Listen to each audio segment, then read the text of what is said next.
You know, there are some questions that just seem to hang in the air throughout all of human history. Big questions. Questions about who we are, what our purpose is, and how this whole universe is even put together. Today, we're diving into the work of a 7th century monk who decided to take on some of the biggest questions you can imagine, and he started with a real head-scratcher. I mean, just take a second and think about that.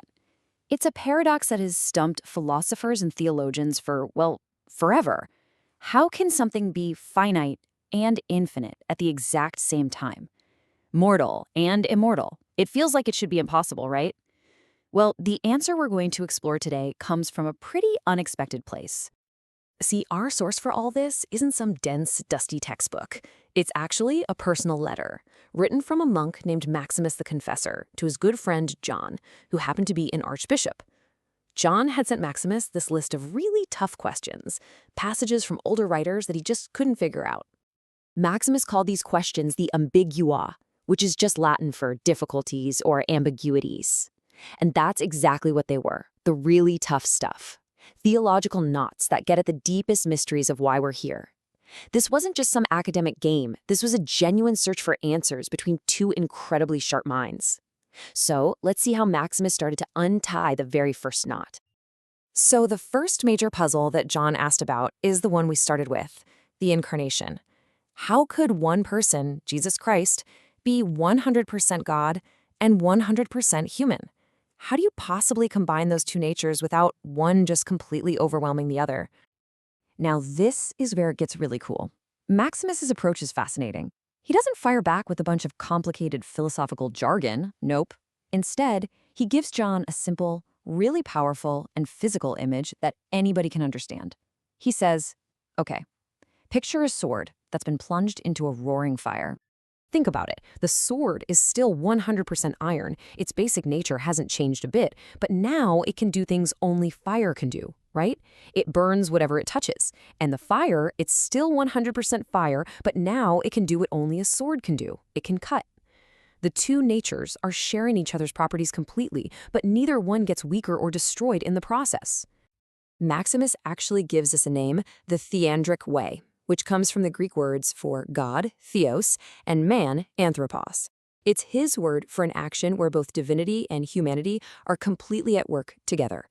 Just like that fiery sword both cuts and burns in a single action, Christ's actions were, for Maximus, both fully human and fully divine. But he doesn't just stop there.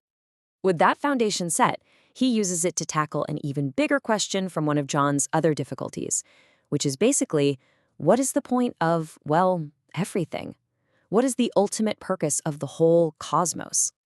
Now, at the time, there were some popular ideas borrowed from Greek philosophy that taught that the physical world we live in was basically a mistake, a prison for souls who had messed up in some past life.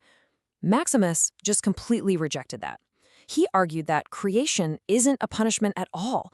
It's a purposeful motion, a journey with a very clear beginning and a very specific end. He breaks this whole cosmic journey down into 4 basic stages. First, you've got Genesis. That's where God brings everything into being.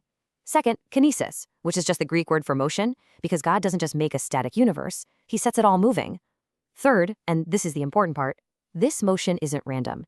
It's driven by a deep, natural desire in everything to return to its source. And finally, the destination of that entire journey is rest in God. And just like before, Maximus doesn't just present this as his own clever theory. He argues that this journey, from motion to rest, is a theme you can find all over the Bible. He starts pulling quotes from all over the place. He points to Moses talking about coming to the rest, to David saying he'll only be satisfied when he sees God's glory, to Paul pressing on toward his final goal, and of course, to Christ's famous invitation to come to him and find rest. For Maximus, the whole story of Scripture is about this one great journey. And this all builds to one of the most powerful statements in the whole letter. The reason everything in creation is moving, he says, is because it's all striving toward the only thing that is not in motion. The one thing that is already whole, already complete, the final destination where all that striving finally stops. So, what does any of this ancient philosophy mean for us today? Well, if Maximus is right, it kind of changes how you look at everything. It means that nothing in our lives is truly random or meaningless. The good stuff, the bad stuff, the struggles, the joys, they aren't just a chaotic series of events. Instead, they're all part of that grand cosmic motion, that kinesis.